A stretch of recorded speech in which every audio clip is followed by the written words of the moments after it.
मैं वही कहूँगा। आपको क्या लगता है कब तक आपको इस केस में रिलीफ मिलेगा?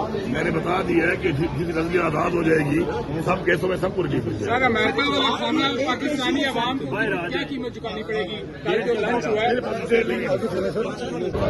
आप सबको मालूम है कि पूरी तरीके से आपने इमरान खान साहब से लेकर हमारी लीडरशिप वर्कर्स हम सब पे कोई मेरे पे कोई 100 FIR है और उसमें ये लगातार ये केस चल रहे हैं और ये बार बार हमें जो है बुला कर हमारा सरकारी काम भी इससे जो है बहुत ज्यादा मुतासिर हो रहा है तो बार बार आना पड़ता है।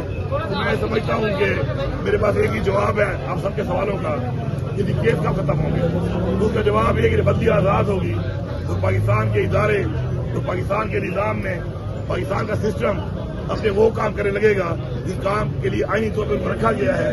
तो मेरे ख्याल में सारे केस तो हैं ही नहीं, केस भी खत्म है और इंशाल्लाह पाकिस्तान भी सही रास्ते में चल जाएगा। ठीक है सर, कल एक मुलाकात हुई है, भारत की भी चीजें दिख रही है फील्ड मार्शल आसम लीग की तरफ से, उस मुलाकात के भारत में बड़े सफर मातम बिछी हुई है, आप उस हवाले से क्या कहेंगे बतौर गिरियाला खबर पख्तूनख्वा? मुझे अभी तक मुलाकात का न तो कंफर्मेशन है और न ही मुझे मुलाकात के बारे में ये पता है कि मुलाकात हुई भी है कि नहीं और फिर क्या बातचीत हुई है तो उसमें मैं समझता हूँ कि कोई कमेंट करना जब एक चीज मुझे पता ही नहीं है अभी तक तो मुलाकात का ही मुझे नहीं पता तो मेरे ख्याल में दूसरी पूरी दुनिया की चीजें दिख रही है और आपको मुलाकात की नहीं पता कि हुई है या नहीं? मुलाकात की वीडियो आ गई है, मुलाकात की वीडियो आ चुकी है, कोई ऑफिशियल SBR की स्टेटमेंट आई है मुलाकात हुई है? जी आई है, आ गई है, क्या जारी किया हो गई है।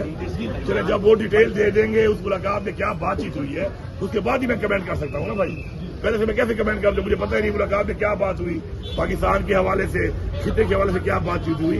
जब मैं SBR बता देगा बातचीत के हवाले से फिर मैं अपना बयान दे दूंगा।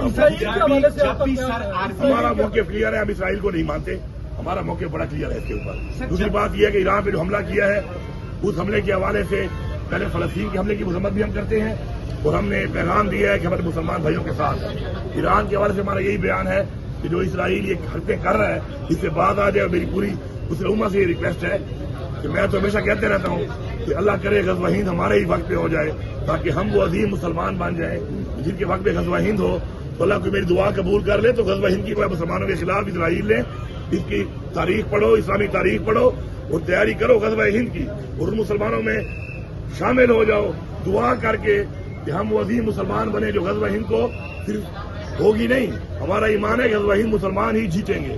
तो आओ आगे बढ़ो।